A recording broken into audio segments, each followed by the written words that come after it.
Halo sahabatku, apa kabar kalian hari ini? Semoga selalu sehat dan hatinya selalu kuat ya. Selamat datang kembali di rumah kita, channel Cerita Momo. Kisah kali ini benar-benar akan mengaduk-aduk emosi kita sekaligus memberikan pelajaran hidup yang sangat berharga. Sahabatku, bayangkan rasanya menjadi seorang istri yang setia dan tulus, tapi malah dipermalukan di depan umum oleh wanita simpanan suaminya sendiri. Hanya karena penampilannya yang sederhana, Dinda dibentak dan dilarang menyentuh sebuah tas mewah. Jangan sentuh. Mahal. Kamu tak akan mampu beli. Begitu hinaan yang ia terima, sementara suaminya, Wildan, malah ikut tertawa puas. Sakit sekali rasanya. Tapi, sahabatku, roda kehidupan itu berputar sangat cepat. Mereka tidak sadar siapa sebenarnya Dinda. Dalam 30 menit, tawa mereka akan berubah menjadi rasa malu dan penyesalan seumur hidup saat Dinda naik ke atas panggung dan memegang mic. Apa yang akan dikatakan Dinda? Dan bagaimana nasib mereka yang sombong itu? Nah, sebelum kita masuk ke kisah yang penuh makna ini, yuk dukung terus channel ini agar semangat berkarya dengan cara tekan tombol like dan subscribe sekarang juga. Jangan lupa nyalakan loncengnya ya. Dan seperti biasa, mari kita silaturahmi di kolom komentar. Coba tuliskan nama kalian, asal kota, dan ketik kata, hadir. Aku ingin tahu nih, sahabat Cerita Momo paling jauh nontonnya dari kota mana saja? Yuk, ramaikan kolom komentarnya. Kalau sudah siap, atur posisi duduk yang nyaman, siapkan hati, dan mari kita masuk ke ceritanya. Suara denting sendok beradu dengan piring porselen terdengar nyaring di ruang makan yang megah itu, namun suasana di dalamnya terasa begitu dingin dan mencekam. Dinda, wanita yang sudah bangun sejak pukul 4 pagi untuk menyiapkan semua kebutuhan rumah tangga, kini hanya berdiri mematung di samping meja makan. Ia mengenakan daster batik sederhana yang warnanya sudah sedikit memudar karena sering dicuci, rambutnya digelung asal-asalan menampakkan lehernya yang berkeringat sehabis memasak. Di hadapannya, duduklah dua orang yang paling ia hormati namun juga yang paling sering menorehkan luka di hatinya. Ibu Ami, ibu mertuanya, menatap mangkuk bubur ayam buatan Dinda dengan tatapan jijik, seolah-olah makanan itu tidak layak masuk ke mulutnya. Sementara Wildan, suaminya, sibuk dengan ponsel pintarnya tanpa sedikit pun menoleh ke arah istri yang sudah melayaninya dengan setulus hati. Dinda, kamu ini niat masak tidak sih? Senta Ibu Ami tiba-tiba, membuat Dinda terlonjak kaget. Wanita parubaya itu mendorong mangkuk buburnya, hingga sedikit tumpah ke taplak meja sutra yang mahal. Kenapa, Bu? Apa rasanya kurang pas? Tadi Dinda sudah cicipi, rasanya pas kok. Jawab Dinda dengan suara lembut, berusaha meredam detak jantungnya yang berpacu karena bentakan itu. Bukan soal rasa, potong Ibu Ami ketus. Matanya memindai penampilan Dinda dari ujung kepala sampai ujung kaki dengan tatapan mencemooh. Lihat penampilanmu itu. Kamu ini istri seorang direktur perusahaan properti terkemuka, atau pembantu yang baru datang dari kampung? Pagi-pagi sudah bau bawang, baju lusuh, rambut acak-acakan. Apa kamu tidak malu dilihat tetangga? Dinda menunduk, menatap ujung kakinya yang tanpa alas. Maaf, Bu. Dinda belum sempat mandi karena tadi harus menyelesaikan cucian ibu yang numpuk, lalu langsung masak supaya Mas Wildan tidak terlambat sarapan. Alasan saja. Cibir Ibu Ami sambil mengibaskan tangannya di depan hidung, seolah mengusir bau tak sedap. Padahal Wildan kasih kamu uang belanja cukup. Kenapa tidak kamu pakai untuk perawatan? Beli baju yang layak sedikit. Jangan bikin malu anak saya. Kalau ada tamu datang dan melihat kamu seperti ini, mereka pasti mengira Wildan pelit sama istri. Padahal kamunya saja yang memang kampungan, tidak bisa merawat diri. Dinda hanya bisa mengelus dada. Padahal, uang belanja yang diberikan Wildan setiap bulan selalu pas-pasan, karena sebagian besarnya selalu diminta oleh Ibu Ami dengan alasan arisan sosialita, atau membeli tas-tas yang katanya sedang tren. Dinda tidak pernah mengeluh. Ia selalu mencukup-cukupkan sisa uang itu untuk kebutuhan dapur. Wildan akhirnya meletakkan ponselnya di meja dengan kasar. Ia menyesap kopinya sedikit lalu menatap Dinda dengan tatapan yang tak kalah dinginnya. Tidak ada senyum pagi, tidak ada ucapan terima kasih. Ibu benar, Din, ucap Wildan datar tanpa ekspresi. Besok lusa ada acara pameran tas branded. Aku dapat undangan VIP. Ibu mau ikut. Kamu juga harus ikut karena ibu butuh orang untuk membawakan barang-barangnya nanti. Tapi tolong, buang baju-baju gembelmu ini. Pakai baju yang pantas sedikit. Aku tidak mau kolega bisnisku bertanya siapa gelandangan yang aku bawa masuk ke gedung pameran. Hati Dinda mencelos mendengar ucapan suaminya sendiri. Kata-kata itu begitu tajam menusuk ulu hatinya. Ia dianggap gelandangan oleh lelaki yang dulu berjanji akan memuliakannya. Namun, Dinda yang sudah terlatih dengan kesabaran seluas samudra hanya mengangguk pelan. Iya, Mas. Nanti Dinda cari baju yang rapi, jawab Dinda patuh. Wildan berdiri, merapikan jas mahalnya yang licin. Ia mengambil tas kerjanya tanpa berpamitan atau mencium kening istrinya, seperti pasangan suami istri pada umumnya. Ayo, Bu. Wildan antar ibu ke tempat arisan sekalian Wildan berangkat ke kantor. Di rumah ini hawanya sumpek, bikin gerah. Ibu Ami langsung tersenyum lebar. Wajah judesnya berubah manis seketika saat berbicara dengan anaknya. Nah, itu baru anak ibu. Ayo, Nak. Ibu juga sudah tidak betah lama-lama di sini. Takut ketularan bau bawang. Keduanya melenggang pergi meninggalkan Dinda yang masih berdiri di samping meja makan. Suara mobil mewah Wildan terdengar menderu menjauh dari halaman rumah, meninggalkan keheningan yang menyakitkan. Setelah memastikan mobil suaminya benar-benar pergi, bahu Dinda yang tadinya tegang perlahan rileks. Ekspresi wajahnya yang tadi penuh kepatuhan dan ketakutan, kini berubah drastis. Sorot matanya menjadi tajam, cerdas, dan penuh wibawa. Tidak ada lagi Dinda yang terlihat lemah.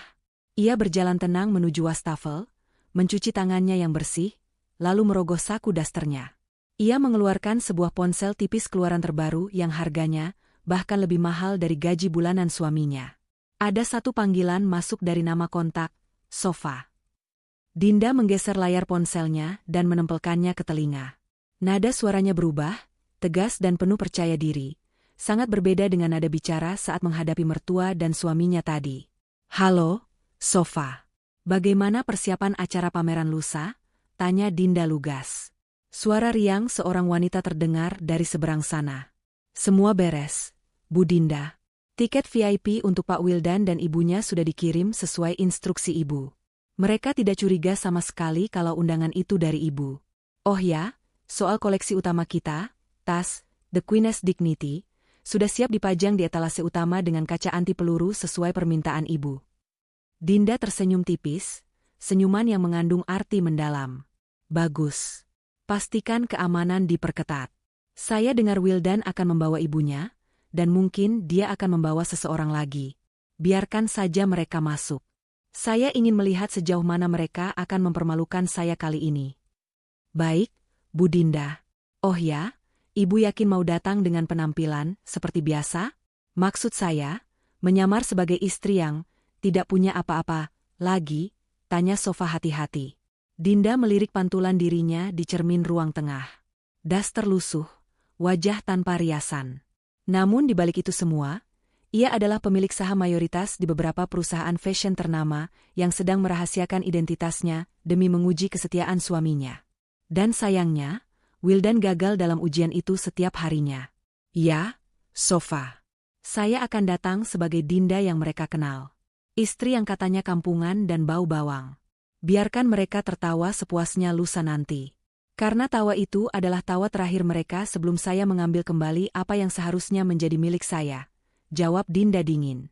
Siapkan semuanya, Sofa. Saat saya naik ke panggung nanti, pastikan mic saya menyala dengan keras. Dunia perlu tahu siapa sebenarnya pemilik tahta yang sesungguhnya. Dinda menutup telepon itu. Ia kembali menatap sisa bubur di meja yang tak disentuh suaminya. Ia mengambil mangkuk itu dan membawanya ke dapur. Hatinya memang sakit diperlakukan seperti sampah, tapi logikanya tetap berjalan jernih. Kesabarannya bukan karena ia lemah, tapi karena ia sedang menyusun skenario terbaik untuk memberikan pelajaran yang tak akan pernah dilupakan oleh Wildan dan Ibu Ami seumur hidup mereka. Permainan baru saja dimulai. Matahari sudah condong ke barat, membiaskan cahaya jingga yang menimpa gedung-gedung pencakar langit ibu kota. Di sebuah restoran mewah yang terletak di lantai 20 sebuah hotel bintang 5, Wildan duduk dengan senyum merekah. Di hadapannya bukan Dinda, istrinya yang setia menunggu di rumah, melainkan Rachel, seorang wanita muda dengan penampilan yang sangat mencolok. Rachel mengenakan gaun merah menyala yang mengekspos bahu mulusnya, lengkap dengan perhiasan berkilauan yang melingkar di leher dan pergelangan tangannya. Bagi mata awam, Rachel terlihat seperti putri konglomerat atau anak pejabat kelas atas. Namun, tidak ada yang tahu bahwa kilau berlian di lehernya hanyalah kristal sintesis. Dan tas bermerek yang ia letakkan di meja adalah barang tiruan kualitas super yang dibelinya dari pasar gelap. "Kamu cantik sekali hari ini, Rachel," puji Wildan, matanya tak lepas memandang wanita itu. "Rasanya penatku seharian di kantor langsung hilang begitu melihatmu." Rachel tertawa manja, menutup mulutnya dengan tangan yang kuku-kukunya dihias kuteks mahal. "Ah, Mas Wildan bisa saja. Aku dandan begini khusus buat kamu, loh. Aku tahu kamu pasti pusing mengurus proyek besar itu. Bedakan kalau di rumah, pasti sumpek lihat pemandangan yang itu-itu saja." Wildan menghela napas panjang, wajahnya berubah masam saat teringat suasana rumahnya. "Jangan bahas dia. Setiap pulang ke rumah, aku rasanya malas sekali. Istriku itu, si Dinda, benar-benar tidak punya selera. Sudah dikasih uang, tetap saja tampilannya kumal. Dia pikir mengurus rumah itu prestasi, padahal laki-laki butuh penyegaran mata, seperti kamu ini." Rachel tersenyum penuh kemenangan. Ia menggeser kursi, duduk lebih dekat ke arah Wildan, lalu menyentuh lengan pria itu dengan lembut. "Sabar ya, Mas. Kamu itu lelaki hebat, direktur sukses. Seharusnya pendampingmu itu wanita yang bisa diajak ke pesta, yang bisa ngobrol soal bisnis dan gaya hidup, bukan yang cuma tahu harga cabai di pasar." Ponsel Wildan bergetar. Nama, Ibu, muncul di layar. Wildan segera mengangkatnya. Rupanya, Ibu Ami minta dijemput dari tempat arisan sosialitanya karena sopir pribadinya mendadak sakit perut. "Ayo, Rachel. Kita jemput ibu sekalian.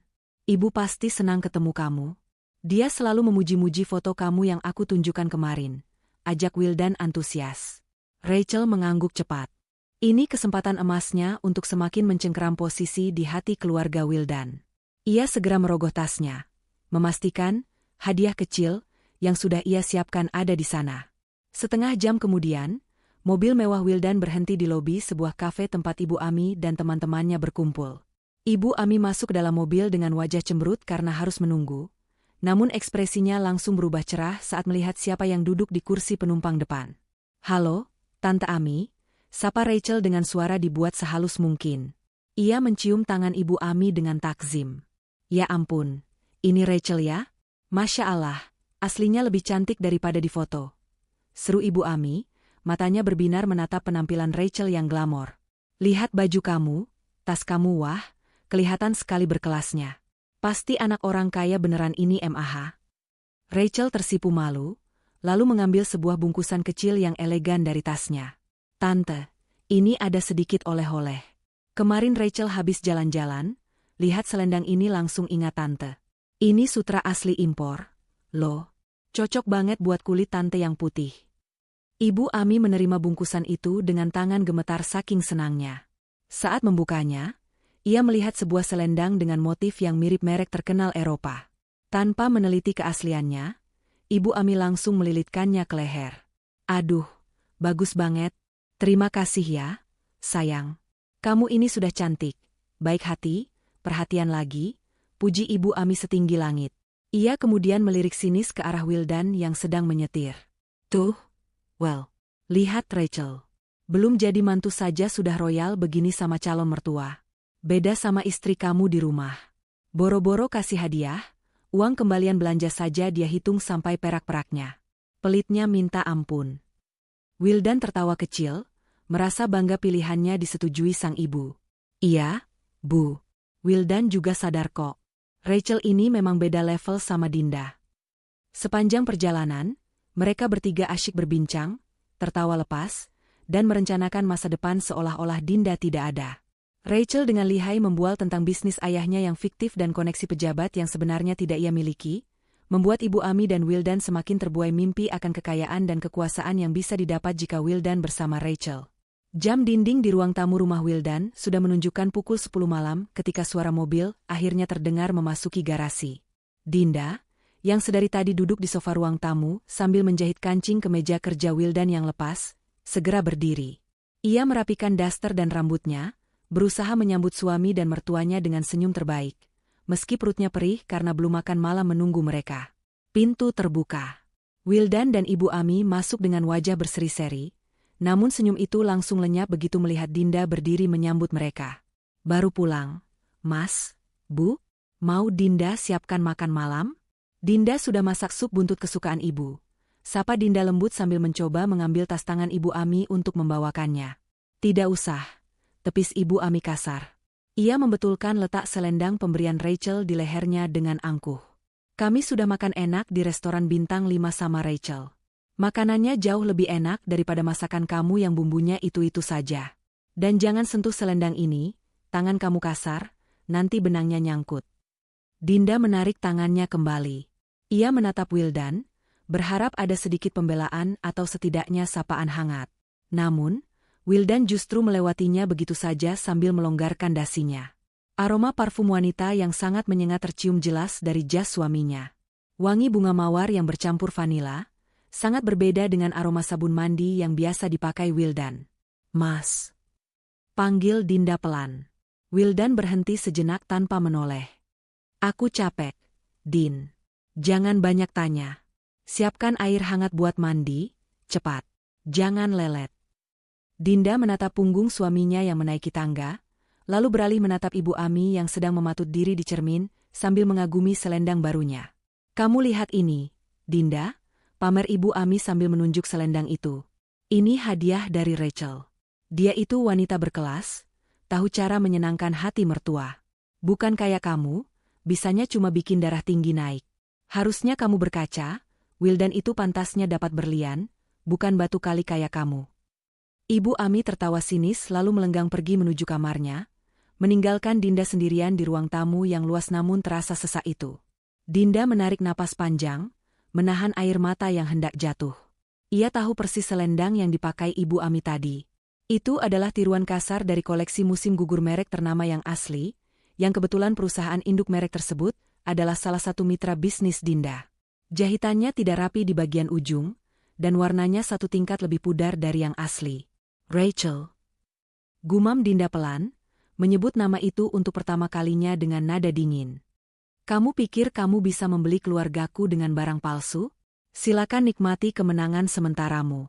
Semakin tinggi kamu terbang dengan kebohonganmu, semakin sakit rasanya saat aku jatuhkan nanti. Dinda mematikan lampu ruang tamu. Dalam kegelapan, ia tidak menangis. Sebaliknya, ia melangkah pasti menuju dapur untuk menyiapkan air hangat pesanan suaminya. Kewajibannya sebagai istri akan tetap ia jalankan dengan sempurna sampai detik terakhir, agar ketika saatnya tiba nanti, tidak ada satu celah pun bagi mereka untuk menyalahkannya. Kesabaran Dinda bukan tanda kebodohan, melainkan ancang-ancang sebelum badai besar yang sesungguhnya ia datangkan. Pagi itu, ruang tamu rumah Wildan kedatangan tamu tak terduga. Seorang kurir berseragam rapi dengan logo perusahaan logistik premium, menyerahkan sebuah amplop hitam tebal berhiaskan tinta emas kepada Ibu Ami yang sedang bersantai di teras. Amplop itu terasa berat dan mahal di tangan, memancarkan aura kemewahan bahkan sebelum dibuka. Untuk Bapak Wildan Pradana, baca Ibu Ami dengan mata berbinar, lalu bergegas masuk ke dalam rumah sambil berteriak memanggil anaknya. Wildan, Wildan, cepat turun. Ada kiriman penting buat kamu. Wildan yang baru saja selesai berpakaian rapi untuk berangkat ke kantor, menuruni tangga dengan langkah terburu-buru. Dinda, yang sedang mengepel lantai di dekat tangga, segera minggir agar tidak menghalangi jalan suaminya. Namun, Wildan bahkan tidak meliriknya sedikitpun, matanya langsung tertuju pada amplop di tangan ibunya. Apa itu, Bu? Tanya Wildan penasaran. Lihat ini, Nak. Amplopnya saja mewah begini, pasti isinya bukan sembarangan, ujar Ibu Ami antusias sambil menyerahkan amplop itu. Wildan merobek segel lilin merah di belakang amplop dengan hati-hati. Ia menarik keluar sebuah kartu undangan berbahan akrilik bening dengan tulisan ukiran emas yang sangat elegan. Matanya membelalak saat membaca isinya. Astaga, Bu, ini undangan VIP untuk acara Charity Luxury Bag Exhibition, seru Wildan dengan suara bergetar karena gembira. Ini pameran tas paling bergengsi tahun ini. Katanya yang diundang cuma konglomerat, artis papan atas, dan pebisnis sukses. Aku tidak menyangka namaku masuk daftar tamu eksklusif mereka. Ibu Ami langsung menepuk tangan kegirangan. Wah, hebat kamu, Nak. Itu tandanya kamu sudah diakui sebagai orang kaya beneran. Berarti di sana nanti bakal banyak tas-tas mahal kayak yang dipakai artis di TV itu, kan? Pasti, Bu. Di sana juga bakal ada lelang tas langka. Kalau kita datang ke sana, status sosial kita pasti naik drastis. Koneksi bisnisku juga bisa makin luas. Jelas Wildan sambil membolak-balik undangan itu. Di sini tertulis undangan berlaku untuk 3 orang. Senyum licik perlahan terbit di bibir Ibu Ami. Ia melirik Dinda yang masih menunduk memegang gagang pel, lalu kembali menatap Wildan. 3 orang? Pas sekali. 1 buat kamu, 1 buat ibu, dan 1 lagi jelas harus buat Rachel. Wildan mengangguk setuju tanpa ragu. Iya, Bu. Rachel pasti senang sekali kalau diajak ke acara beginian. Dia kan paham soal fashion, jadi tidak bakal bikin malu. Penampilannya juga selalu oke, cocok buat digandeng di karpet merah. Tiba-tiba kening Ibu Ami berkerut, seolah memikirkan sesuatu. Ia menatap Dinda lagi, kali ini dengan tatapan menilai yang merendahkan, seperti sedang melihat barang bekas di gudang. Tunggu dulu, sela Ibu Ami. Kalau kita cuma pergi bertiga sama Rachel, nanti siapa yang bawain barang-barang kita?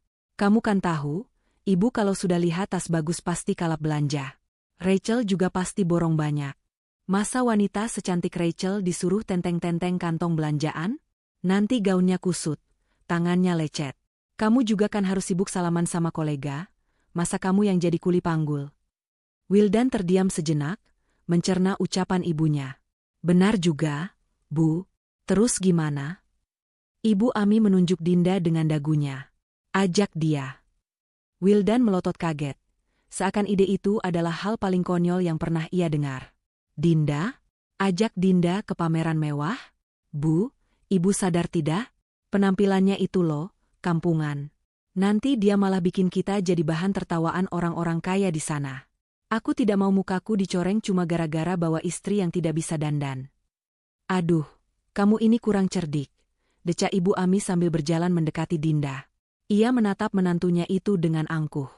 Dengar ya, Wildan. Kita ajak dia bukan sebagai tamu untuk mendampingi kamu. Kita ajak dia murni buat jadi asisten. Buat bawain tas, ambilin minum, atau jagain tempat duduk.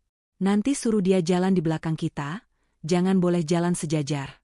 Jadi orang-orang tidak akan mengira dia istri kamu. Bilang saja dia pembantu baru. Dinda yang mendengar percakapan itu merasakan hatinya seperti diremas kuat. Ia dianggap tak lebih dari tenaga kasar oleh suami dan mertuanya sendiri. Namun, Dinda tetap mempertahankan ekspresi wajahnya yang datar dan patuh. Ia tahu, ini adalah bagian dari rencananya.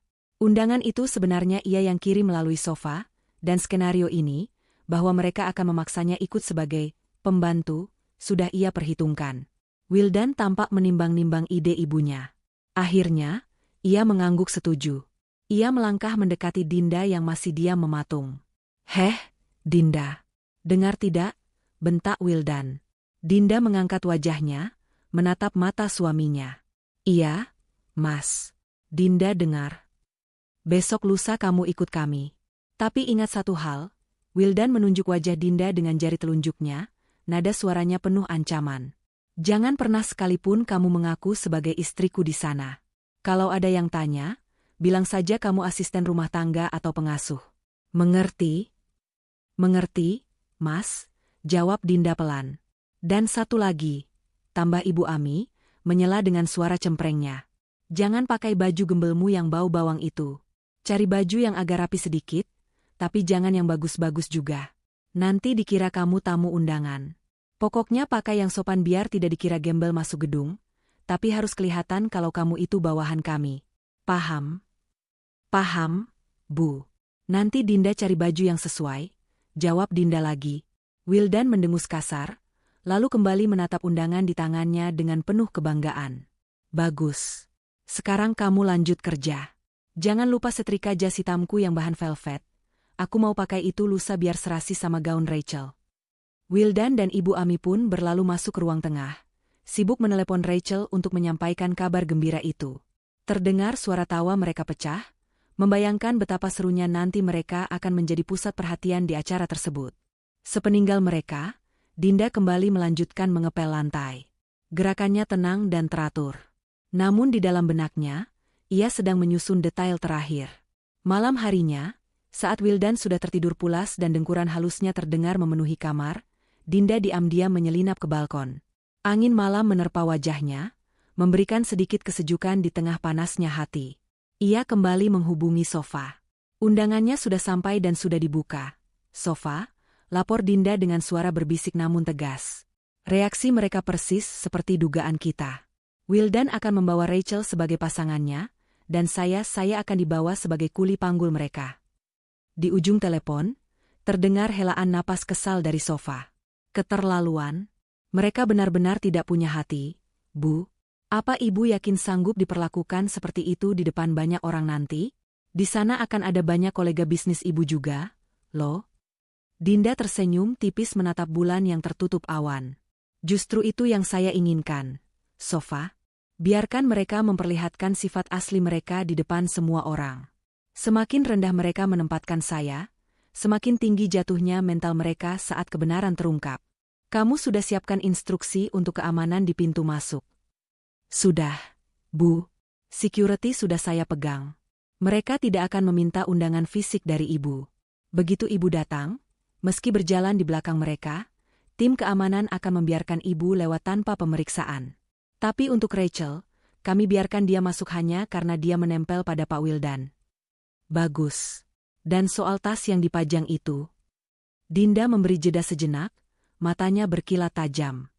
Pastikan tas, The Queen's Dignity, diletakkan di spot paling strategis, tapi tanpa penjagaan ketat di depannya. Saya ingin melihat seberapa lancang tangan Rachel nanti. Siap laksanakan, Bu Dinda. Oh ya, gaun untuk Ibu tampil di sesi akhir sudah saya siapkan di ruang ganti pribadi di belakang panggung. Warnanya emerald green, sesuai pesanan Ibu. Sangat kontras dengan kesederhanaan Ibu nanti saat datang. Terima kasih, Sofa. Kita lihat saja nanti, siapa yang akan tertawa paling akhir. Dinda menutup teleponnya. Ia kembali masuk ke kamar, menatap wajah suaminya yang tertidur lelap tanpa rasa bersalah. Wildan mungkin bermimpi tentang kemewahan dan sanjungan, tanpa menyadari bahwa ia sedang berjalan menuju jurang kehancuran yang ia gali sendiri. Dinda menarik selimutnya, bersiap tidur untuk menyongsong hari pembalasan yang semakin dekat. Babak penderitaannya sebagai istri yang terzalimi akan segera berakhir, berganti menjadi babak penghakiman yang adil. Hari yang dinanti-nantikan akhirnya tiba. Langit sore Jakarta tampak cerah, seolah ikut bersiap menyambut perhelatan akbar yang akan digelar di Grand Ballroom Hotel Bintang 5 paling mewah di pusat kota. Gedung pencakar langit itu menjulang tinggi dengan kaca-kaca yang memantulkan cahaya matahari keemasan, menjadi saksi bisu di mana gengsi dan kemewahan akan dipertaruhkan malam ini. Di kediaman Wildan, kesibukan sudah terasa sejak siang hari. Bukan kesibukan yang hangat, melainkan hiruk-pikuk penuh ketegangan dan aroma parfum mahal yang menyengat hidung. Wildan berdiri di depan cermin besar di ruang tengah, mematut dirinya dalam balutan jas velvet hitam slim fit yang dipadukan dengan dasi kupu-kupu. Ia merasa seperti raja malam ini, gagah dan penuh kuasa. Sementara itu, Ibu Ami duduk di sofa sambil dikipasi oleh Dinda. Wanita parubaya itu mengenakan gaun brokat berwarna emas yang terlalu mencolok, penuh dengan payet yang berkilauan berlebihan. Di lehernya, melingkar kalung mutiara besar, yang entah asli atau palsu, dan tak ketinggalan, selendang pemberian Rachel yang ia banggakan tempo hari melilit erat di pundaknya. Dinda, kipasnya yang benar dong. Jangan kena rambut Ibu, nanti sasakannya rusak. Bentak Ibu Ami sambil menepis tangan Dinda kasar. Kamu ini kerja begini saja tidak becus. Heran, kenapa Wildan bisa betah sama kamu dulu. Dinda hanya diam, memundurkan langkahnya sedikit sambil tetap mengayunkan kipas tangan. Ia mengenakan kemeja putih polos yang disetrika rapi, dipadukan dengan rok bahan hitam selutut dan sepatu datar hitam. Rambutnya diikat satu ke belakang dengan rapi tanpa hiasan apapun.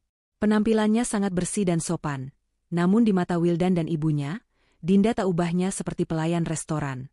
Tak lama kemudian, suara klakson mobil terdengar dari depan pagar.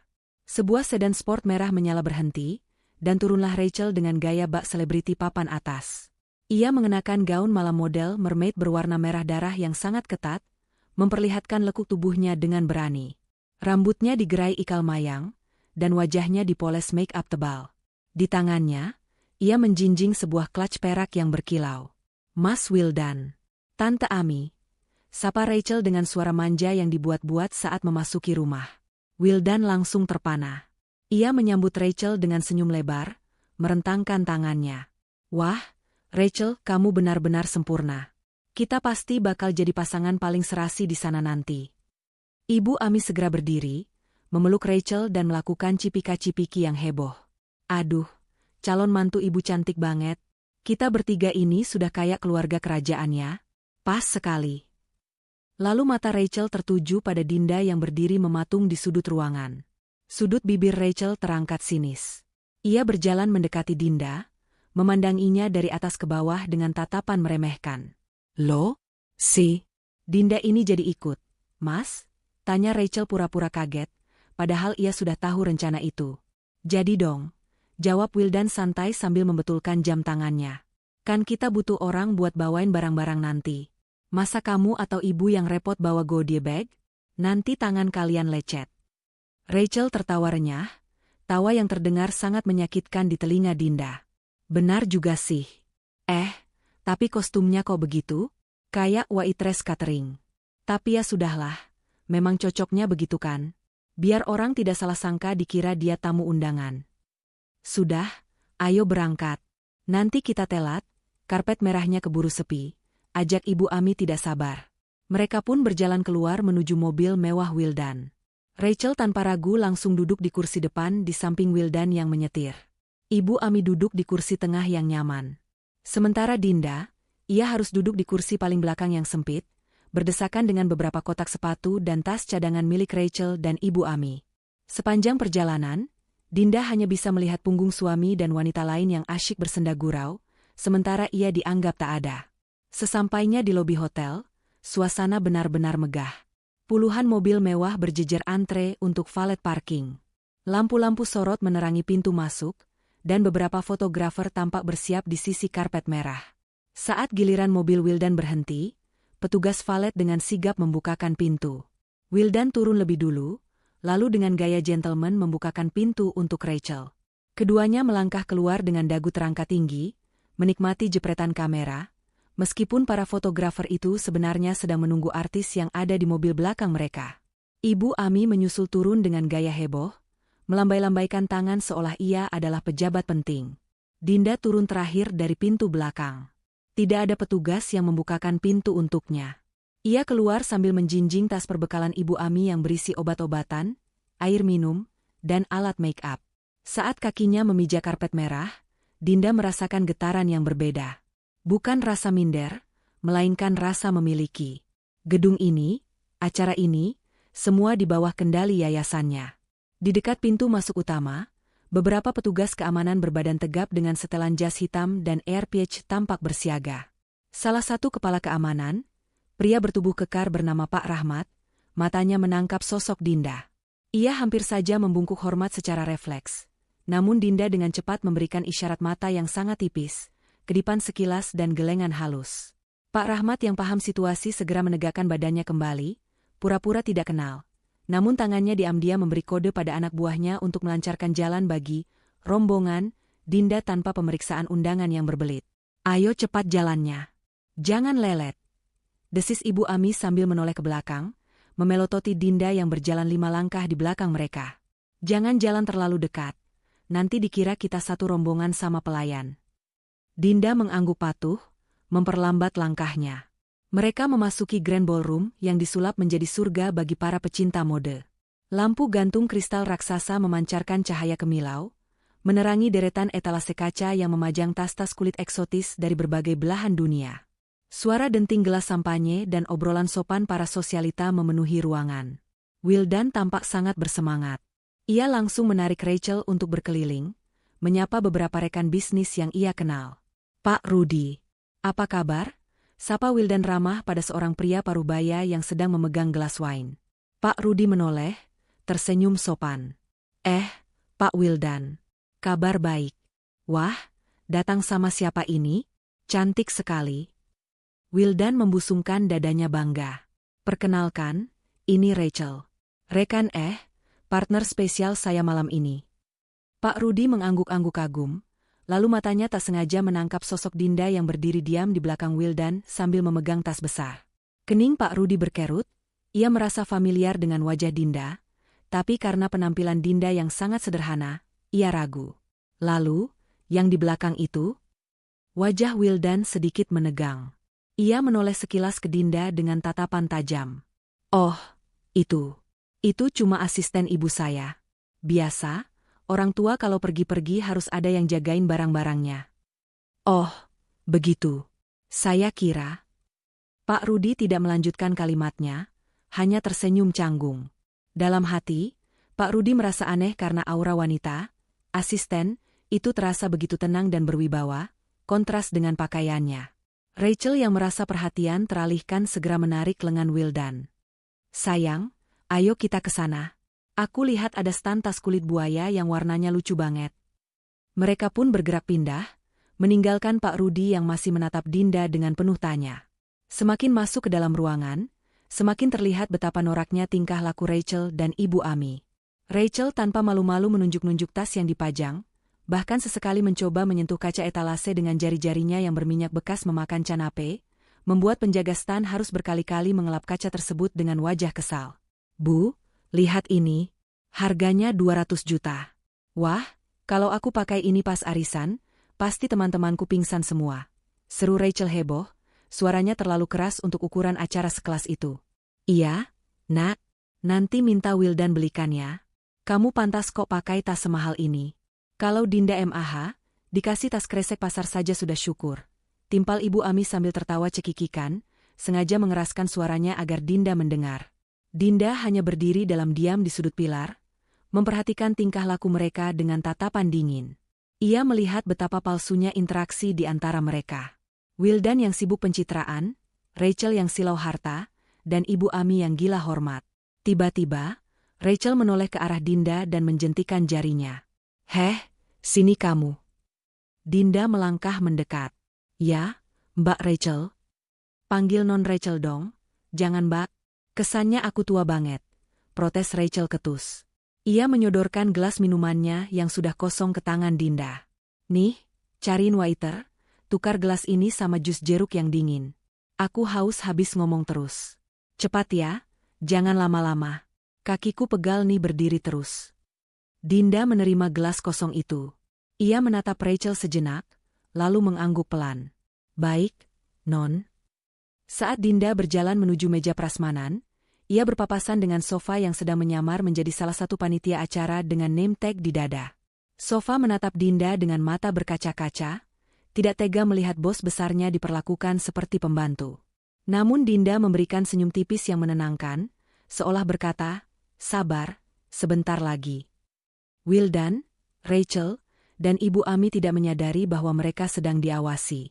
Bukan hanya oleh CCTV, tapi oleh nasib yang sebentar lagi akan membalikkan keadaan. Mereka terus berjalan menuju area utama, tempat di mana sebuah tas misterius ditutupi kain bludru merah, menunggu untuk diungkap sebagai primadona malam itu. Tas yang akan menjadi pemicu kehancuran kesombongan mereka. Suasana di tengah Grand Ballroom semakin padat dan riuh. Semua perhatian tamu undangan kini tertuju pada sebuah podium kaca berbentuk lingkaran yang terletak persis di jantung ruangan. Di sana, di bawah sorotan lampu spotlight yang dramatis, terpajang sebuah tas tangan yang keindahannya mampu menghipnotis siapa saja yang memandangnya. Itulah The Queen's Dignity, mahakarya yang menjadi primadona malam ini. Tas itu terbuat dari kulit langka berkualitas tertinggi dengan warna hitam pekat yang memancarkan kilau misterius. Di bagian penutupnya, terdapat ornamen berbentuk mahkota kecil yang bertahtakan berlian asli, berkilauan memantulkan cahaya lampu kristal di atasnya. Tidak ada label harga yang ditempelkan, karena semua orang tahu nilainya tak terhingga, hanya bisa didapatkan melalui lelang tertutup bagi mereka yang benar-benar terpilih. Wildan, Rachel, dan Ibu Ami berdesak-desakan maju ke barisan depan, tidak mau ketinggalan momen untuk melihat tas legendaris itu dari dekat. Rachel bahkan menyikut seorang ibu-ibu sosialita yang berdiri menghalanginya tanpa rasa bersalah, demi mendapatkan posisi terbaik untuk bersuah foto. Gila, ini tasnya. Mas? Sumpah, ini bagus banget. Pekik Rachel histeris sambil memegang lengan Wildan kencang-kencang. Matanya berbinar liar, penuh dengan nafsu duniawi. Mas, kalau aku pakai tas ini, aku pasti langsung jadi ratu sosialita Jakarta. Kamu harus usaha dapetin ini buat aku ya, Mas. Wildan menelan ludah. Meskipun ia pengusaha sukses, ia tahu kelas tas ini jauh di atas jangkauan dompetnya saat ini. Namun, demi gengsi di depan selingkuhannya, ia mengangguk mantap. Tenang saja, sayang. Nanti Mas coba ikut lelangnya. Apa sih yang nggak buat kamu? Ibu Ami ikut menimpali dengan mata melotot kagum. Iya, well, harus dapat. Bayangkan kalau Rachel bawa ini pas ketemu teman-teman arisan ibu. Wah, ibu bisa sombong 7 turunan. Jangan sampai jatuh ke tangan orang lain. Di belakang mereka, Dinda berdiri diam. Jantungnya berdesir halus melihat tas itu. Bukan karena ingin memilikinya, melainkan karena ia mengenalnya dengan sangat baik. Setiap jahitan, setiap lekukan, bahkan pemilihan jenis berlian pada ornamen mahkota itu, adalah hasil pemikiran dan rancangannya sendiri selama berbulan-bulan. Tas itu adalah simbol dari dedikasi dan harga diri wanita yang ia tuangkan dalam karya seni, sebuah pesan bisu bahwa keanggunan sejati tidak perlu berteriak. Tanpa sadar, kaki Dinda melangkah maju, menerobos celah sempit di antara Wildan dan Rachel. Ia seolah terpanggil oleh karyanya sendiri. Ia melihat ada sedikit debu halus menempel di kaca etalase bagian bawah, tepat di depan tas itu. Insting perfeksionisnya sebagai desainer muncul. Tangan Dinda terangkat perlahan, berniat ingin mengusap kaca itu agar pandangan ke arah mahakaryanya menjadi sempurna. Namun, belum sempat ujung jari Dinda menyentuh permukaan kaca, sebuah tangan lain menepisnya dengan kasar dan bertenaga. Plak! Suara tepisan itu cukup keras, hingga membuat beberapa orang di sekitar mereka menoleh kaget. Rachel berdiri dengan wajah merah padam, matanya melotot garang ke arah Dinda seolah Dinda baru saja melakukan tindakan kriminal paling keji. "Jangan sentuh!" teriak Rachel melengking. Suaranya menggema membelah keriuhan ballroom. Dinda menarik tangannya kembali, memegang pergelangan tangannya yang memerah akibat pukulan Rachel. Ia menatap Rachel dengan tenang, namun sorot matanya mulai dingin. "Saya cuma mau..." "Diam kamu," potong Rachel berapi-api. Ia menunjuk wajah Dinda dengan telunjuknya yang runcing. "Kamu pikir kamu siapa berani-beraninya mau pegang etalase ini? Lihat itu. Itu barang mahal. Limited edition. 1 miliar pun belum tentu bisa beli tas itu." Rachel melangkah maju, mendesak Dinda mundur. "Lihat tangan kamu itu. Kasar, bekas cuci piring, bau bawang. Kalau kaca ini kotor kena sidik jari kamu yang berminyak, siapa yang mau tanggung jawab? Kamu mau ganti rugi? Jual ginjal pun kamu gak bakal mampu ganti rugi kalau sampai ada goresan sedikit saja." Suasana di sekitar mereka mendadak hening. Para tamu undangan yang elegan kini berbisik-bisik sambil menatap jijik ke arah Dinda, termakan oleh provokasi Rachel. Mereka melihat penampilan Dinda yang sederhana, dan langsung menghakiminya sebagai orang yang tidak tahu sopan santun. Wildan yang melihat keributan itu bukannya membela istrinya, malah merasa malu setengah mati. Wajahnya memerah, bukan karena marah pada Rachel, tapi marah karena Dinda dianggap mempermalukannya di depan umum. Ia segera merangkul pinggang Rachel untuk menenangkannya, lalu menatap Dinda dengan tatapan penuh kebencian. "Dinda," bentak Wildan tertahan, giginya gemeretuk. "Kamu ini benar-benar bikin malu. Sudah aku bilang kan, tugasmu cuma bawain barang, bukan ikut campur lihat-lihat barang mewah. Sadar diri dong. Kamu itu di sini cuma numpang masuk." Ibu Ami tak mau ketinggalan. Ia maju dan mendorong bahu Dinda, hingga Dinda terhuyung ke belakang. "Dasar udik. Baru lihat barang bagus sedikit saja tangannya sudah gatal mau pegang.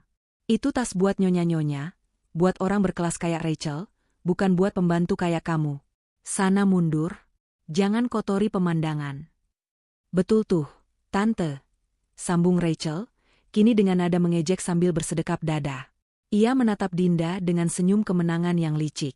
"Lagian ya, Mbak Dinda, kamu juga tak pantas pakai tas mahal ini. Kalau tas ini dipakai kamu, jatuhnya malah kayak tas beli di pasar loak.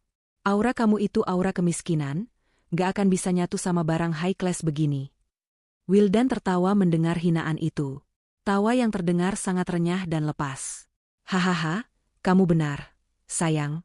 Ibaratnya, berlian kalau ditaruh di leher kudanil ya tetap saja kudanil. Percuma."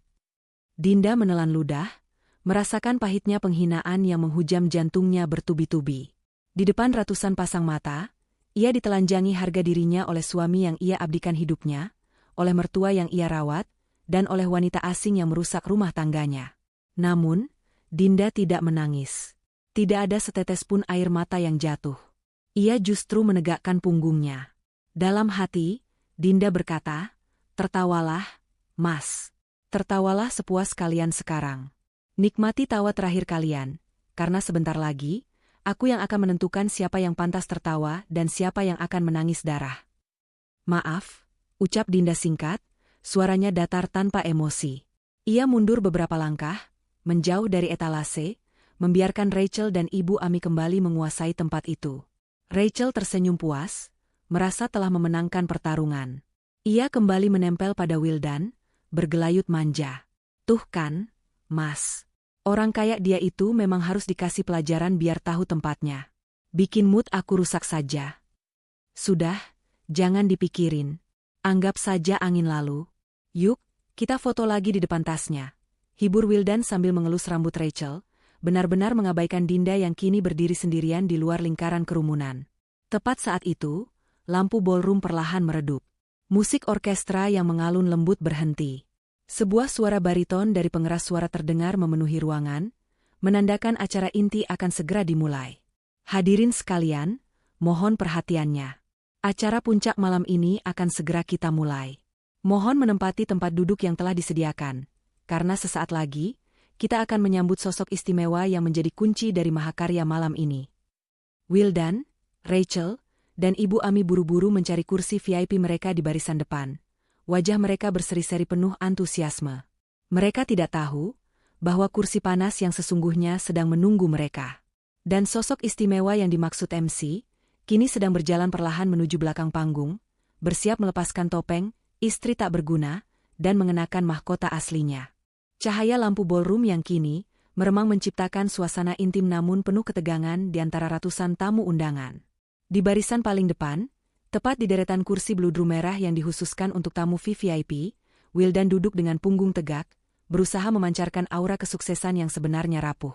Di sebelah kanannya, Rachel duduk dengan kaki disilangkan anggun, sesekali membetulkan letak gaunnya agar belahan kakinya terlihat lebih menggoda. Sementara di sebelah kirinya, Ibu Ami sibuk memotret suasana panggung dengan ponselnya, norak namun penuh kebanggaan. "Wah, hebat benar tempat ini. Well," bisik Ibu Ami tanpa mengalihkan pandangan dari layar ponselnya. "Lihat itu, yang duduk di seberang sana itu kan pemilik stasiun TV terkenal? Terus yang di pojok sana itu istri menteri kan? Kita benar-benar selevel sama mereka sekarang." Wildan tersenyum puas, mengangguk pelan. "Iya, Bu. Makanya Wildan bilang, koneksi itu penting. Rachel yang bawa keberuntungan buat kita. Kalau bukan karena aura positif dia, mungkin kita tidak akan sepercaya diri ini duduk di sini." Rachel yang mendengar namanya disebut langsung manja, menyandarkan kepalanya di bahu Wildan. "Ah, Mas Wildan bisa saja. Tapi benarkan, Mas? Coba kalau tadi yang dibawa si Dinda, pasti dia cuma plonga-plongo kayak orang udik, bikin malu kita saja di depan istri menteri." Mendengar nama Dinda disebut, Ibu Ami langsung menoleh ke belakang, mencari keberadaan menantunya itu. Matanya menyipit menembus keremangan, hingga akhirnya menemukan sosok Dinda yang berdiri kaku di dekat pilar besar, jauh di belakang barisan kursi tamu, terpisah oleh batas tali bludru. Dinda berdiri sendirian, memeluk tas besar berisi perlengkapan Ibu Ami, tampak seperti patung yang kesepian di tengah pesta pora. Ibu Ami mendengus kasar, lalu melambai-lambaikan tangannya dengan gerakan mengusir, seolah sedang menghalau kucing liar yang hendak mendekat ke meja makan. "Heh, Dinda," desis Ibu Ami setengah berteriak, berusaha agar suaranya tidak terlalu gaduh namun cukup tajam untuk didengar Dinda. "Ngapain kamu berdiri di situ? Mengganggu pemandangan saja. Sana geser ke belakang lagi. Tunggu di dekat toilet atau pintu keluar pelayan saja. Jangan sampai wajah melasmu itu ketangkap kamera wartawan pas lagi sorot ke arah kami. Bikin sial nanti." Dinda menatap mertuanya dari kejauhan. Wajahnya tetap datar, tidak ada gurat kesedihan yang biasanya ia tunjukkan saat dimarahi di rumah. Ia hanya mengangguk pelan, patuh seperti biasa. Tanpa membantah sepatah kata pun, Dinda memutar tumitnya dan berjalan menjauh, melangkah menuju lorong gelap di samping panggung yang bertuliskan, "Staff Only." "Bagus," gumam Wildan lega melihat istrinya menghilang dari pandangan. Akhirnya mata ini tenang juga. "Sumpah, Rachel, Aku tadi deg-degan takut dia nekat duduk di kursi kosong sebelah kita. Bisa hancur reputasiku kalau orang tahu direktur perusahaan properti istrinya dekil begitu. Rachel tertawa kecil, tangannya sibuk memainkan dasi kupu-kupu Wildan. Tenang saja, Mas. Dia itu sadar diri kok. Dia tahu kalau tempatnya memang di belakang, di dapur, bukan di panggung megah kayak kita. Lagian, wanita kayak dia itu tidak punya nyali. Paling sekarang dia lagi nangis di pojokan toilet sambil makan sisa catering. Mereka bertiga tertawa pelan, sebuah tawa yang penuh dengan kepuasan semu. Mereka merasa telah memenangkan dunia, merasa berada di puncak rantai makanan, tanpa menyadari bahwa tanah tempat mereka berpijak sedang bergerak menuju keruntuhan. Sementara itu, Dinda terus berjalan menyusuri lorong panjang yang sepi. Suara tawa dan musik orkestra dari ballroom perlahan memudar, berganti dengan suara langkah kakinya sendiri yang menggema di lantai marmer. Begitu ia melewati tikungan lorong, seorang petugas keamanan berbadan besar yang tadinya berdiri tegap dengan wajah garang, tiba-tiba membungkukkan badannya hormat saat melihat Dinda. "Selamat malam, Bu Dinda. Silakan, Bu Sofa sudah menunggu di ruang VVIP di ujung lorong." Sapa petugas itu dengan sangat sopan, kontras sekali dengan perlakuan yang diterima Dinda di luar sana. Dinda menghentikan langkahnya sejenak. Ia menoleh ke arah petugas itu, lalu tersenyum tipis. Senyum yang tulus namun penuh kekuatan. "Terima kasih, Pak. Pastikan pintu akses ini terkunci rapat setelah saya masuk. Saya tidak mau ada sampah yang menyusul masuk ke area steril ini." "Siap laksanakan, Bu." Dinda melanjutkan langkahnya. Ia mendorong sebuah pintu ganda yang terbuat dari kayu jati ukiran. Di balik pintu itu, sebuah ruangan rias yang sangat mewah terhampar. Sofa beludru, cermin besar dengan lampu-lampu terang, dan rak gantungan baju yang memajang sebuah setelan blazer eksklusif sudah menantinya. Sofa, sahabat sekaligus orang kepercayaannya, sedang berdiri gelisah sambil memegang sebuah tablet. Begitu melihat Dinda masuk dengan pakaian asisten rumah tangga yang lusuh, mata Sofa langsung berkaca-kaca. Ia berlari kecil menghampiri Dinda. "Bu Dinda." Suara Sofa tercekat. "Saya lihat di monitor CCTV tadi.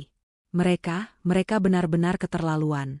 Si Rachel itu, berani-beraninya dia menepis tangan ibu. Tangan yang sudah merancang ribuan karya, tangan yang memberi makan ratusan karyawan, ditepis begitu saja sama wanita parasit itu." Dinda meletakkan tas besar milik Ibu Ami di lantai dengan sembarang. Ia menarik napas panjang, lalu menghembuskannya perlahan, melepaskan beban peran yang selama ini ia mainkan.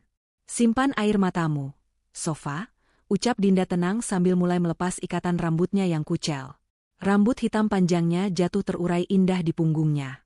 "Jangan menangis untuk penghinaan yang memang sengaja aku biarkan terjadi. Aku butuh mereka merasa di atas angin dulu. Aku butuh mereka merasa tak tersentuh. Karena semakin tinggi mereka terbang dengan kesombongan mereka, semakin nikmat bunyi dentuman saat mereka jatuh nanti." Sofa menghapus air matanya kasar, lalu mengangguk mantap. Semangat juang kembali membara di matanya. "Ibu benar. Mereka sudah masuk perangkap." "Oh ya, Bu, Pak Teguh sudah siap di panggung. Dia menunda pembukaan 5 menit lagi sesuai instruksi Ibu, memberi waktu Ibu untuk bersiap." Dinda berjalan menuju cermin besar. Ia menatap pantulan dirinya yang mengenakan kemeja putih murah dan rok hitam pasaran. Perlahan, ia mulai membuka kancing kemejanya satu persatu. "Sudah cukup drama, Dinda si upik abu," gumamnya pada bayangannya sendiri. Malam ini, Dinda istri Wildan yang bodoh dan penurut sudah mati. Malam ini, yang akan keluar dari ruangan ini adalah Adinda Maharani, pemilik Tunggal Maharani Group dan ketua Yayasan Kasih Bangsa. Dinda meraih setelan blazer berwarna emerald green yang tergantung rapi. Bahan sutra kualitas terbaik itu terasa dingin di kulitnya, namun memberikan kehangatan kepercayaan diri yang luar biasa. Potongannya tegas namun elegan, memancarkan aura kekuasaan yang tidak bisa dibantah. Sofa dengan sigap membantu merias wajah Dinda. Tidak perlu riasan tebal seperti topeng Rachel. Cukup sentuhan make-up natural yang menonjolkan garis wajah Dinda yang tegas dan cerdas. Lipstik merah marun dipoleskan di bibirnya, memberikan aksen keberanian. Sementara itu, di luar sana, di dalam Grand Ballroom, lampu panggung mulai menyala terang benderang. MC kondang, Pak Teguh, berjalan gagah menuju tengah panggung dengan mikrofon di tangan. "Selamat malam, hadirin sekalian yang terhormat. sapa Pak Teguh dengan suara baritonnya yang menggelegar. Suara bariton Pak Teguh kembali menggema, membelah keheningan ballroom yang kini terasa begitu sakral. Ratusan pasang mata tertuju lurus ke arah panggung, menahan napas menanti sosok misterius yang digadang-gadang sebagai jenius di balik kemewahan malam ini. Hadirin sekalian, ucap Pak Teguh dengan nada yang semakin meninggi, membangun ketegangan yang sempurna. Selama 5 tahun terakhir, dunia mode bertanya-tanya siapa sosok di balik desain-desain ikonik yang selalu terjual habis dalam hitungan detik. Sosok yang memilih bekerja dalam sunyi, membiarkan karyanya berbicara lebih lantang daripada namanya sendiri. Malam ini, untuk pertama kalinya, beliau bersedia membuka topengnya. Di kursi VVIP, Wildan menyikut lengan ibunya pelan.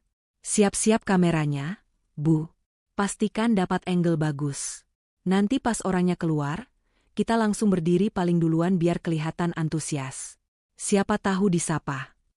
Ibu Ami mengangguk cepat, memegang ponselnya dengan kedua tangan yang sedikit gemetar karena kegirangan. Tenang saja, well. Ibu sudah zoom maksimal. Pokoknya ibu mau jadi orang pertama yang posting muka desainer ini di media sosial. Rachel memperbaiki tatanan rambutnya, memastikan sisi wajah terbaiknya menghadap ke arah panggung. Aduh, deg-degan deh. Semoga orangnya ganteng ya, atau minimal fashionable banget biar enak dilihat. Mari kita sambut dengan tepuk tangan yang paling meriah, seru Pak Teguh sambil merentangkan tangannya ke arah tirai bludru raksasa di belakangnya. Inilah dia, perancang utama, The Queen's Dignity, sekaligus pemilik tunggal Maharani Group, Ibu Adinda Maharani. Musik orkestra meledak dalam nada crescendo yang megah. Lampu sorot utama yang menyilaukan mata seketika menembak ke satu titik fokus, celah tirai yang perlahan terbuka. Dari balik tirai itu, muncullah sebuah siluet ramping.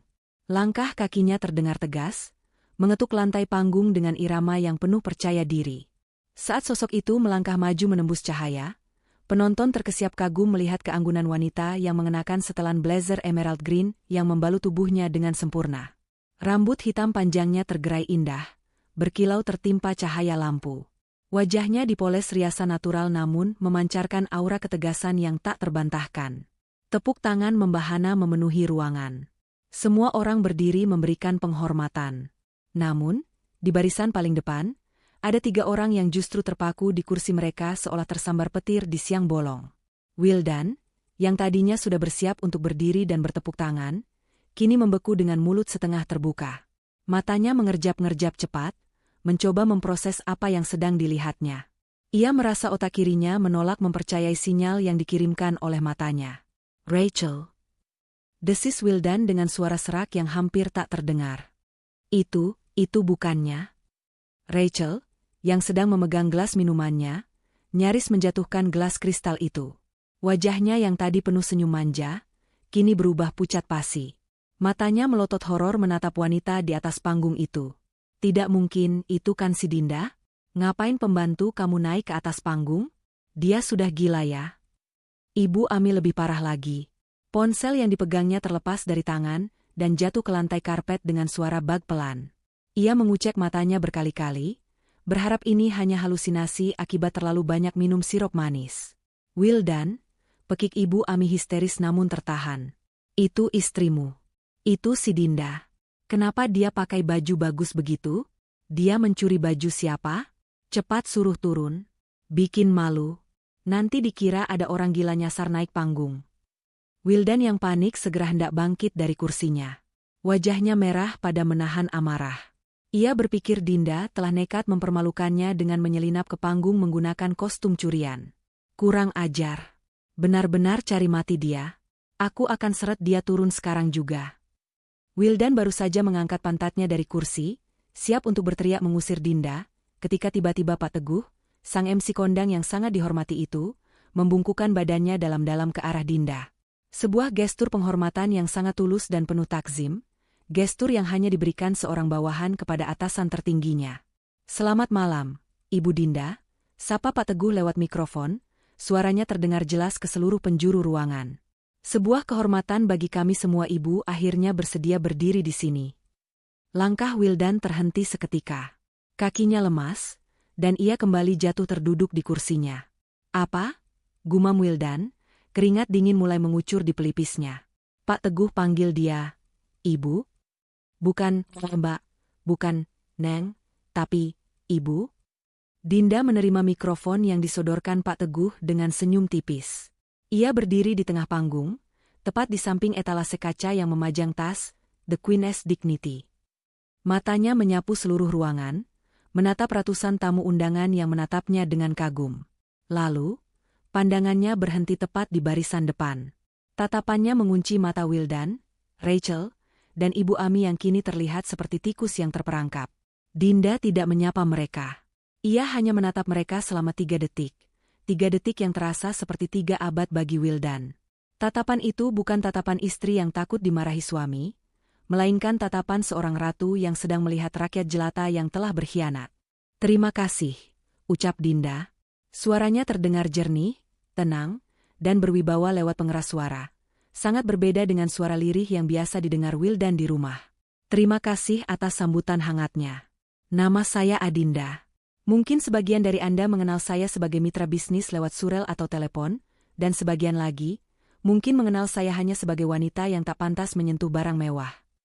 Kalimat terakhir itu diucapkan Dinda sambil melirik tajam ke arah Rachel. Jantung Rachel serasa berhenti berdetak. Ia ingat betul kata-kata yang ia teriakkan tadi, kamu juga tak pantas pakai tas mahal ini. Kini, kata-kata itu seolah berbalik menampar wajahnya dengan keras. Tunggu dulu, well. Bisik Ibu Ami dengan suara gemetar hebat. Ia mencengkeram lengan jas Wildan hingga kukunya menancap. Tadi MC bilang apa? Pemilik Maharani Group? Maharani Group itu, bukannya perusahaan besar yang jadi investor utama di proyek apartemen kamu. Wildan menelan ludah yang terasa seperti batu kerikil. Wajahnya kini tidak lagi merah karena marah, tapi putih pucat karena ketakutan yang amat sangat. Iya, Bu. Maharani Group itu, pemegang saham mayoritas di kantorku. Kalau pemiliknya marah, dia bisa memecatku dan membubarkan perusahaan kapan saja. Wildan menatap Dinda di atas panggung dengan pandangan nanar. Otaknya berputar cepat, mencoba menyambungkan semua teka-teki yang selama ini ia abaikan. Pantas saja Dinda tidak pernah menuntut uang belanja lebih. Pantas saja Dinda selalu tenang saat ia hina. Ternyata, selama ini ia tidur di samping singa yang sedang pura-pura tidur. Jadi, selama ini, Wildan tergagap, napasnya sesak. Istri yang aku suruh ngepel, yang aku bilang bau bawang, yang aku suruh bawain tas belanjaan Rachel, dia bos besarku sendiri. Tepuk tangan meriah membahana. Wildan, Rachel, dan Ibu Ami ikut bertepuk tangan paling keras. Wajah mereka berseri-seri menanti hiburan kelas atas. Malam ini adalah malam yang bersejarah, lanjut Pak Teguh. Kita berkumpul di sini bukan hanya untuk melihat keindahan karya seni, tapi juga untuk bertemu dengan sosok jenius di baliknya. Sosok yang selama ini memilih bersembunyi di balik layar, sosok dermawan yang menyumbangkan seluruh hasil penjualan malam ini untuk panti asuhan dan rumah singgah. Rachel menyenggol lengan Wildan. Mas, kira-kira siapa ya desainernya? Pasti bule deh, atau mungkin desainer dari Paris. Sumpah aku penasaran banget. Wildan mengangguk sok tahu. Pasti orang luar negeri, sayang. Orang Indonesia mana ada yang bisa bikin desain sekelas tas itu. Paling juga nanti yang keluar orang tua berambut putih pakai bahasa Inggris. Ibu Ami terkekeh. Iya, yang penting orangnya kaya raya 7 turunan. Siapa tahu nanti kita bisa ajak salaman terus foto bareng. Lumayan buat pamer di grup keluarga, biar si Dinda makin minder lihat kita gaulnya sama siapa. Mereka terus berbisik-bisik, menebak-nebak, dan merendahkan orang lain, sama sekali tidak menyadari bahwa di balik tirai bludru raksasa di belakang panggung, wanita yang baru saja mereka usir ke toilet kini sedang berdiri tegak. Dinda menarik napas terakhir sebelum perang dimulai, memegang mikrofon wireless yang disodorkan sofa. Matanya menatap tajam ke celah tirai, tepat mengarah ke kursi di mana suami dan mertuanya duduk tertawa.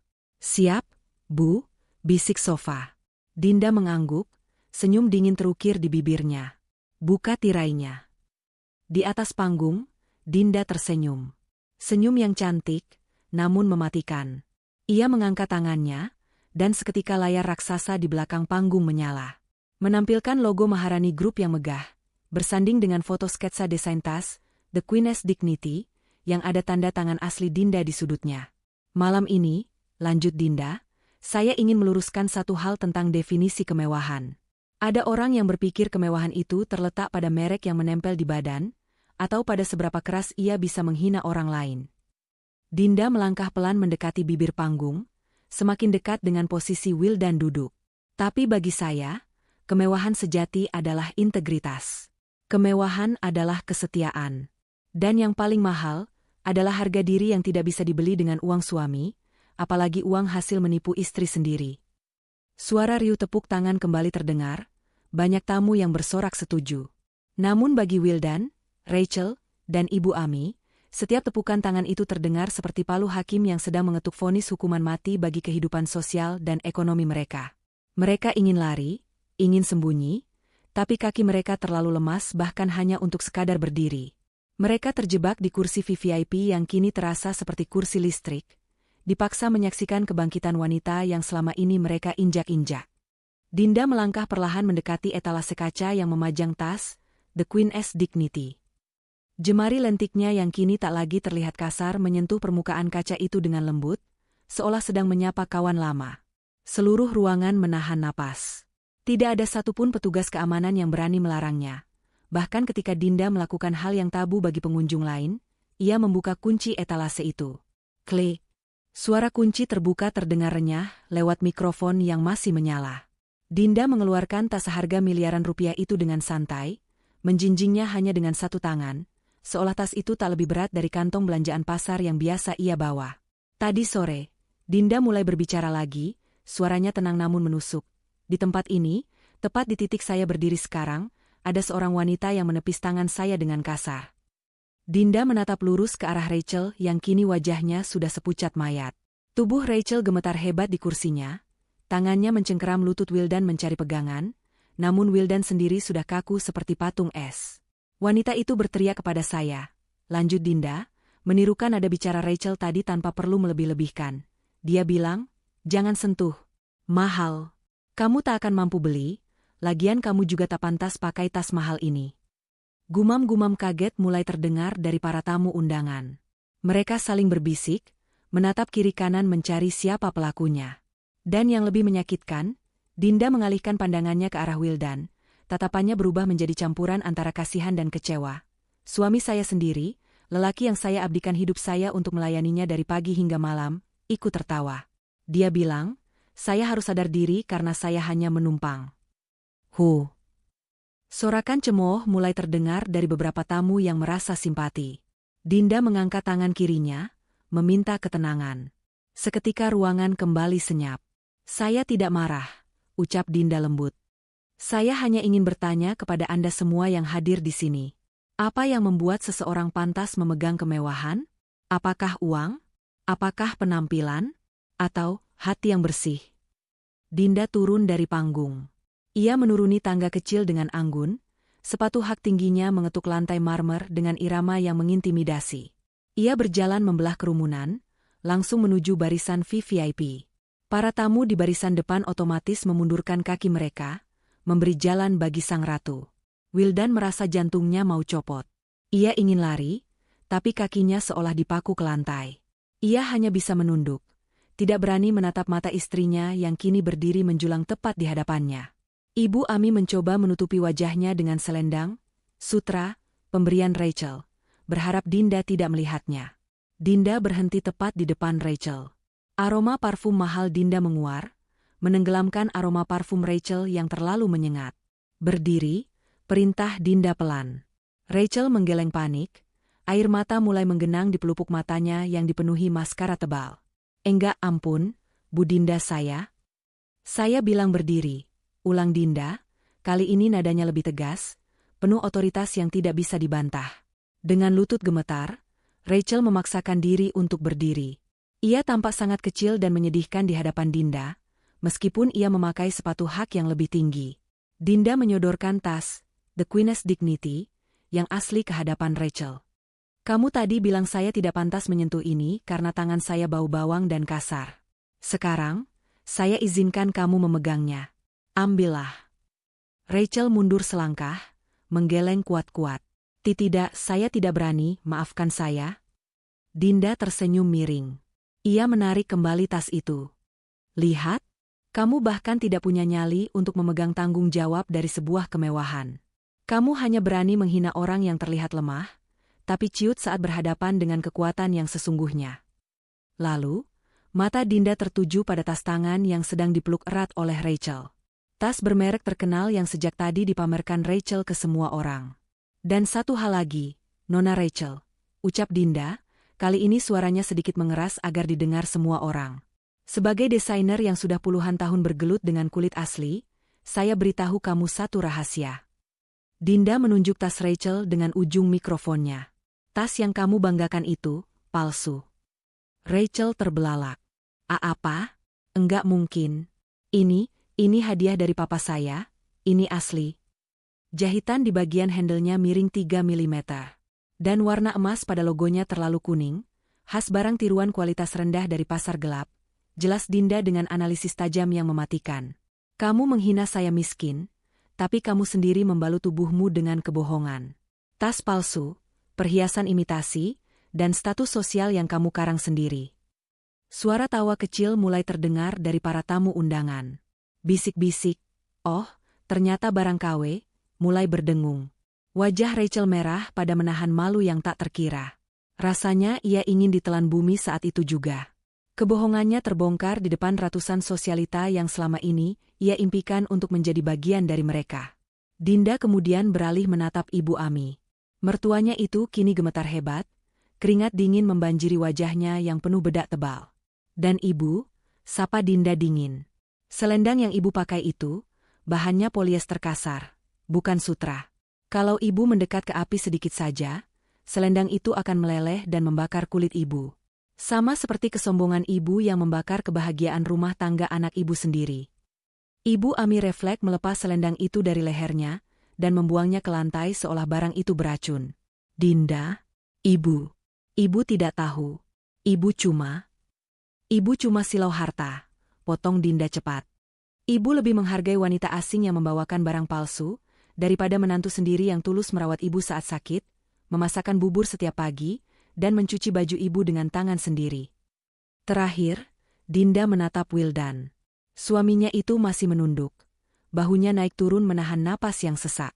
Mas Wildan, panggil Dinda. Wildan mengangkat wajahnya perlahan. Matanya basah.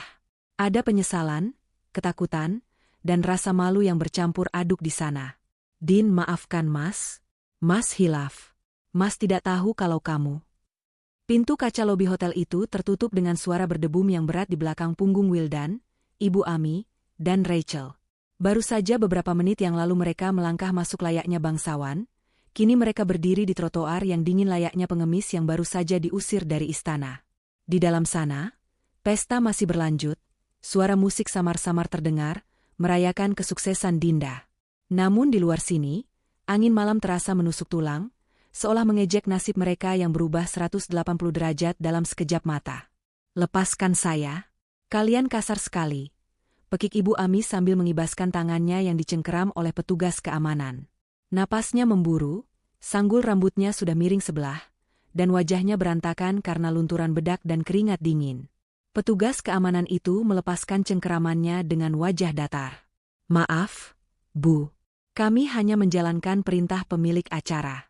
Kalian dilarang berada di radius 100 meter dari gedung ini. Wildan berdiri mematung, menatap pintu lobi dengan pandangan kosong. Jas velvet hitam yang tadi ia banggakan kini terasa seperti kain kafan yang menjerat lehernya. Ia meraba saku celananya, mencari kunci mobil, ingin segera pergi dari tempat terkutuk ini. Namun, sebelum ia sempat melangkah, seorang pelayan hotel berlari terengah-engah menghampiri mereka sambil membawa sebuah nampan berisi struk tagihan. Tunggu, Pak, tunggu sebentar, panggil pelayan itu. Wildan menoleh lemas. Apa lagi?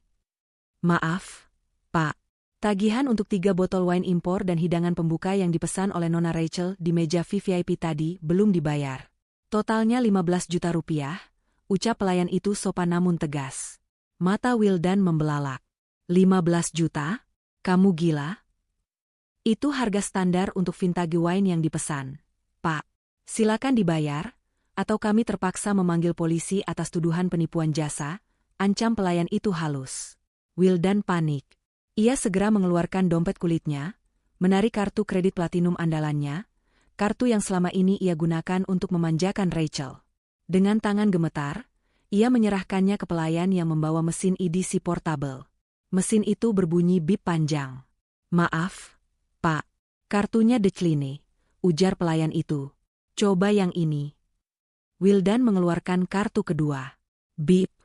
Ditolak juga, Pak." "Yang ini." Wildan mengeluarkan kartu ketiga, keempat, hingga kartu debit pribadinya. Semuanya ditolak. Keringat dingin mengucur deras di dahi Wildan. Ia baru sadar, semua kartu itu adalah kartu tambahan, suplementari, yang terhubung dengan rekening utama Dinda, atau rekening perusahaan yang ternyata dimonitor langsung oleh Keuangan Pusat Maharani Group. Detik ini juga, Dinda telah memutus semua akses keuangannya. Ia benar-benar lumpuh. "Rachel." Wildan menoleh ke arah Rachel dengan tatapan memohon. "Kamu bawa uang tunai? Atau kartu kamu? Tolong bayar dulu, nanti Mas ganti."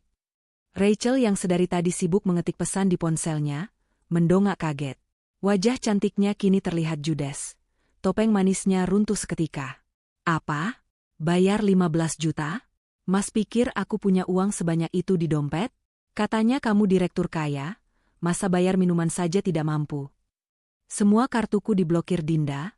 Rachel, tolonglah, bantu Mas sekali ini saja.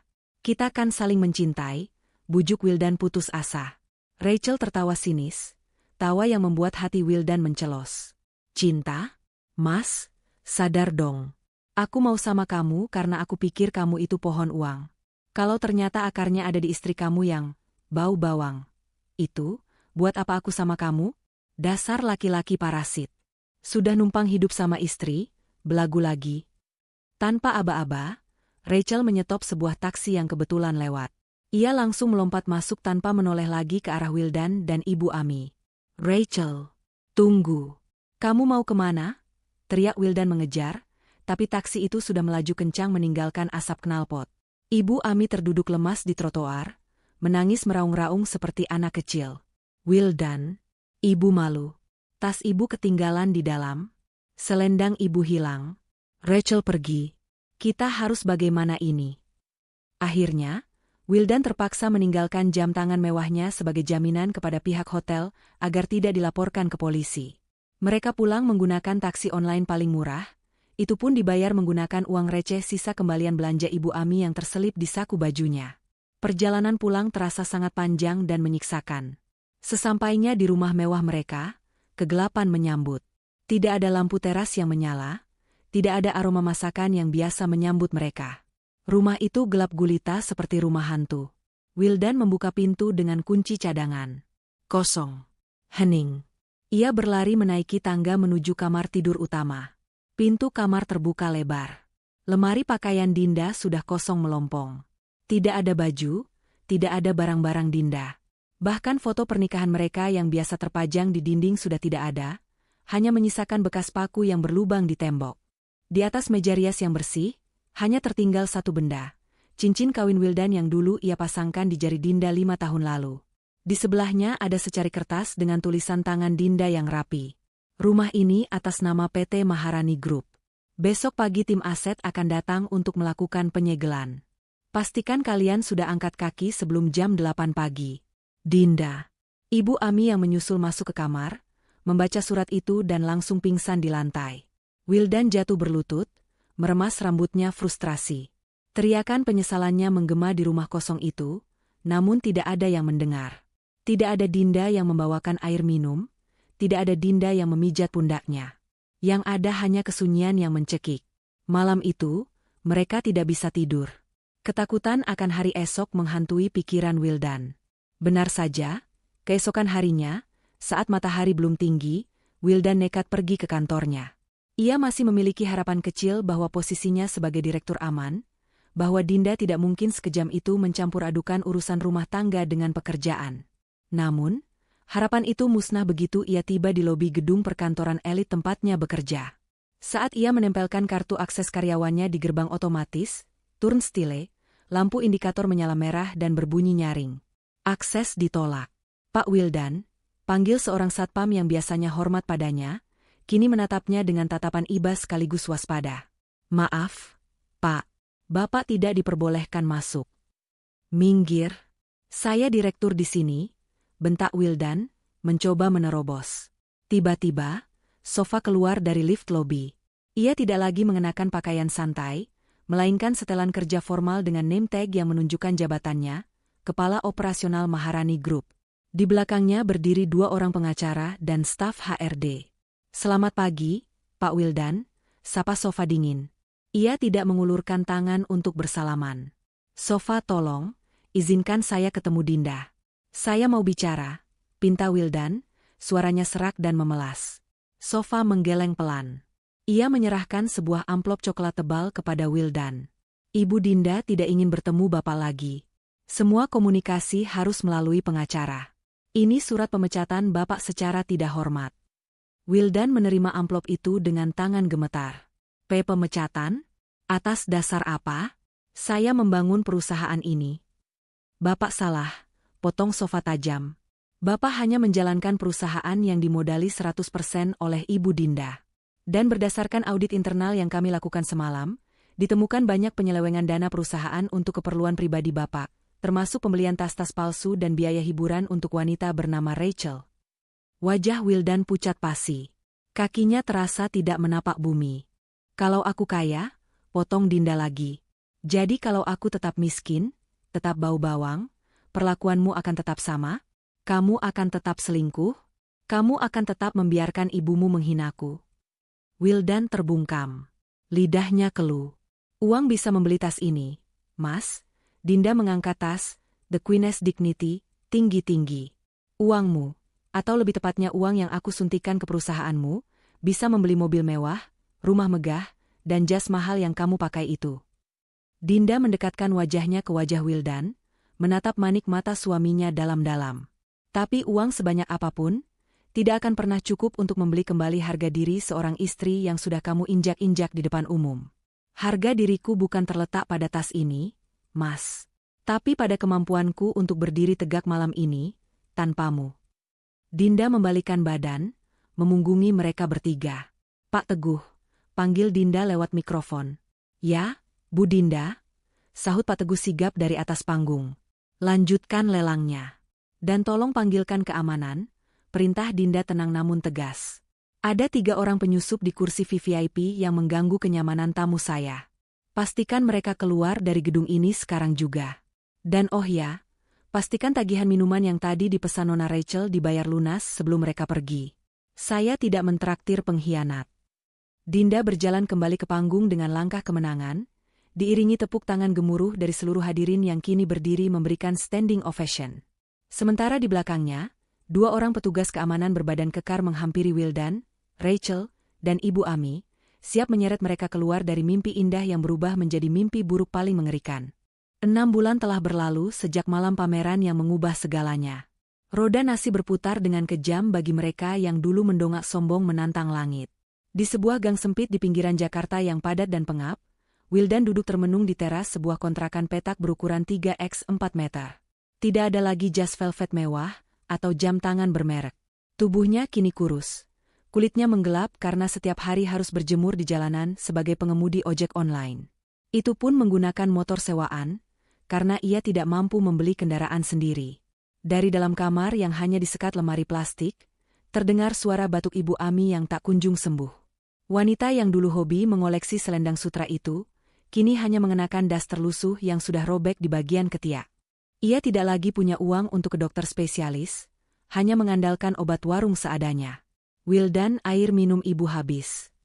Rintih Ibu Ami dengan suara serak. Wildan bangkit dengan gontai, mengambil gelas plastik dan mengisinya dari galon isi ulang murah. Ia menyodorkannya pada ibunya. Ibu Ami menatap anaknya dengan mata cekung yang penuh penyesalan. Maafkan ibu, nak, isa Ibu Ami tiba-tiba. Kalau saja dulu ibu tidak menghina Dinda, kalau saja ibu tidak serakah ingin punya mantu kaya raya seperti Rachel, kita tidak akan hidup seperti tikus got begini. Mendengar nama Rachel, rahang Wildan mengeras. Wanita itu menghilang begitu saja setelah malam itu. Kabar terakhir yang Wildan dengar dari berita di televisi warung makan, Rachel ditangkap polisi karena terlibat sindikat penipuan arisan sosialita bodong dan penjualan tas palsu. Wanita itu kini mendekam di penjara, menuai apa yang ia tanam. Ternyata, bukan hanya tasnya yang palsu, seluruh hidup Rachel adalah kepalsuan. Sudahlah, Bu. Nasi sudah jadi bubur, jawab Wildan lirih. Ini semua juga salah Wildan. Wildan yang buta. Punya berlian di rumah malah dibuang demi pungut pecahan kaca. Siang itu, Wildan mendapat orderan mengantar makanan ke sebuah gedung perkantoran elit di pusat kota, gedung yang ironisnya adalah kantor pusat Maharani Group. Wildan sempat ragu untuk mengambil orderan itu, tapi perutnya yang lapar memaksanya menekan tombol, terima. Sesampainya di lobi gedung, Wildan memarkirkan motornya di area khusus pengemudi ojek. Ia berjalan menuju lobi dengan helm yang masih terpasang, berusaha menutupi wajahnya karena malu. Namun, nasib mempertemukannya dengan pemandangan yang meremukkan hati. Pintu kaca otomatis terbuka. Keluar sekelompok orang berpakaian rapi yang sedang mengawal seorang wanita. Wanita itu mengenakan busana kerja yang elegan, sederhana namun memancarkan aura wibawa yang kuat. Itu Dinda. Dinda berjalan sambil berdiskusi dengan Sofa dan beberapa staf asing. Ia terlihat jauh lebih cantik dan bersinar daripada saat masih menjadi istri Wildan. Beban mental yang selama ini menekan kecantikannya telah hilang. Wildan terpaku. Kakinya gemetar. Tanpa sadar, ia memanggil lirih, "Dinda?" Suaranya tertelan hiruk-pikuk lobi, namun Sofa yang tajam pendengarannya menoleh. Sofa mengenali sosok kurus berjaket hijau itu. Ia berbisik pada Dinda. Dinda menghentikan langkahnya, lalu menoleh. Mata mereka bertemu. Selama beberapa detik, waktu seolah berhenti. Wildan membuka helmnya perlahan, memperlihatkan wajahnya yang kusam dan penuh beban hidup. Ia berharap melihat kemarahan di mata Dinda, atau mungkin ejekan. Namun, yang ia temukan justru ketenangan. Tatapan Dinda teduh, seperti danau yang tak lagi terganggu oleh lemparan batu. Wildan memberanikan diri mendekat, meski dihadang oleh security. Dinda mengangkat tangan, memberi isyarat pada security untuk membiarkannya. "Apa kabar, Mas?" sapa Dinda duluan. Suaranya datar, tanpa emosi berlebih. Wildan menunduk, air matanya menetes membasahi jaket ojeknya. "Seperti yang kamu lihat, Din. Hancur. Aku minta maaf. Aku tahu kata maaf tidak cukup. Tapi aku benar-benar menyesal. Ibu sakit-sakitan, aku kerja serabutan. Kami kena karma." Dinda menghela napas pelan. Tidak ada rasa senang melihat penderitaan mantan suaminya, namun juga tidak ada keinginan untuk kembali. "Mas," ucap Dinda lembut, "penderitaanmu saat ini bukan karena aku yang menghukummu. Itu adalah konsekuensi dari pilihanmu sendiri. Dulu, aku memberimu segalanya, kesetiaan, pengabdian, bahkan hartaku untuk perusahaanmu. Tapi kamu memilih untuk tidak melihatnya. Aku tahu, Din. Aku bodoh."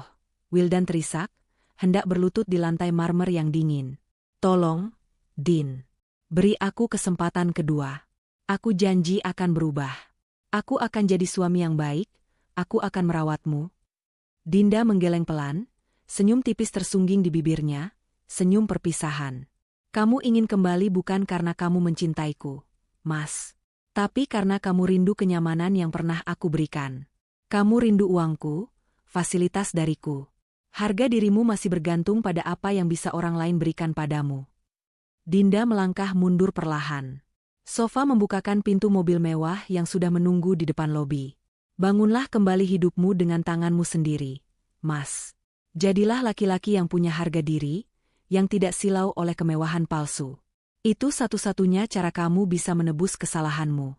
Tapi untuk kita, cerita kita sudah selesai di bab di mana kamu memilih Rachel." "Dinda?" seru Wildan saat Dinda mulai masuk ke dalam mobil.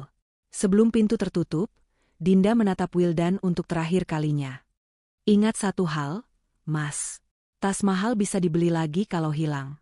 Tapi kepercayaan dan hati seorang wanita yang tulus, sekali kamu hancurkan, tidak ada pabrik di dunia ini yang bisa memproduksinya ulang." Pintu mobil tertutup rapat. Mobil hitam mengkilap itu melaju perlahan meninggalkan lobi, membawa Dinda menuju masa depannya yang cerah.